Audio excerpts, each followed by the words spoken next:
අයියෝ ඇබ්ස් ට්‍රේන් කරලා වැඩක් නැහැ. බඩට ව්‍යායාම කරලා වැඩක් නැද්ද ඇත්තටම? අද අපි කතා කරමු ඒ ගැන.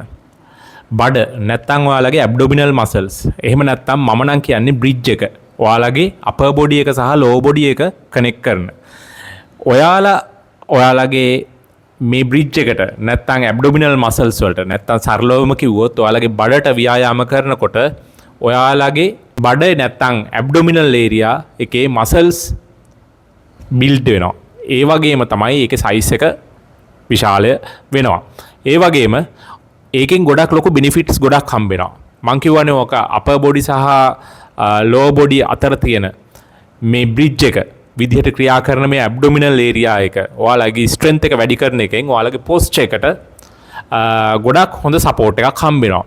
ඒ වගේම ඔයාලට ලෝ බැක් පේන් එකක් තියෙනවා නම් ඇබ්ඩොමිනල් මසල්ස් වල ස්ට්‍රෙන්ත් එක වැඩි කරගන්න එකෙන් ඔයාලගේ ලෝ බැක් පේන් එකත් අඩු කරගන්න පුළුවන්. ඒ වගේම තමයි ඔයාලගේ ඇබ්ඩොමිනල් මසල්ස් වල ප්‍රමාණය වැඩි කරනකොට යම් මේද ප්‍රතිශතයක් සමගම ඔයාලගේ ඇබ්ස් විසිබල් වෙන්න. ඒ කියන්නේ ඇබ්ස් පෙනෙන්න පටන් ගන්නවා. ඒක තවත් වැඩි දියුණු කරන්න නම් ඔයාලට පුළුවන් කැලරි ඩිෆිසිට් එකක ඉඳලා ඔයාලගේ මේ සබ්ස්කියුටේනියස් ෆැට් ලේයර් එක අඩු කරන්න.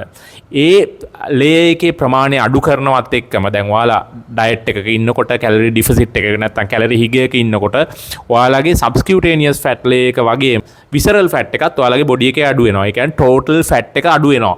ඉතින් මෙහෙම අඩු වෙනකොට යම් ලෙවල් එකකට පස්සේ ඔයාලගේ ඇබ්ස් හොදට විසිබල් වෙලා යනවා. නමුත් ඔයා ඇබ්ස් බිල්ඩ් කරලා නම් තියෙන්නේ. ඔයා කෝ ස්ට්‍රෙන්ත් වර්ක්අවුට් කරලා නම් තියෙන්නේ. ඒ වගේම ඇබ්ස් වර්ක්අවුට් කරලා නම් තියෙන්නේ. ඔයාලගේ මසල් එක ඇබ්ඩොමිනල් මසල් එක හොදට ඩිවලොප් වෙලා තියෙනවා. එතකොට ඔයාලට මේක හොඳින් පේනවා. ඉතින් ඒක නිසාම ඇබ්ස් වර්ක්අවුට් ස්කිප් කරන්න එපා. නමුත් ෆැට් එක අඩු කරන්න ඇබ්ස් වර්ක්අවුට් කරනවට වඩා ඊට වඩා හොඳයි බ්‍රිස් වෝක් එකක් කරන එක, ෆැට් බර්නින් සෝන් එකේ ඉඳලා ඒ වගේම කම්පවුන්ඩ් ලිෆ්ට් එකක් කරන එක, ස්ක්වොට්ස්, බෙන්ච් ප්‍රෙස්, ඩෙඩ් ලිෆ්ට් වගේ ඒ වගේ දේවල් කරන එක ගොඩක් හොඳයි අරකට වඩා. නමුත් කෝ එක්සර්සයිසස් කරන්න එපා කියනවා නෙමෙයි. කෝ එක්සර්සයිසස් ගොඩක් හොඳයි ඔයාලගේ මම අර කියපු බෙනිෆිට්ස් ටික ලබා ගන්න. ඉතින් කෝ වර්ක්අවුට් එක ස්කිප් කරන්න එපා. ඒ වගේම මේ වගේ වීඩියෝස් ඉස්සරහටත් බලන්න නම් ෆිට් ගීක් පේජ් එකත් එක්ක Facebook පේජ් එක, YouTube channel එක සහ TikTok account එකත් එක්කත් එකතු වෙලා ඉන්න. එහෙනම් යාළුවනේ ජය වේවා.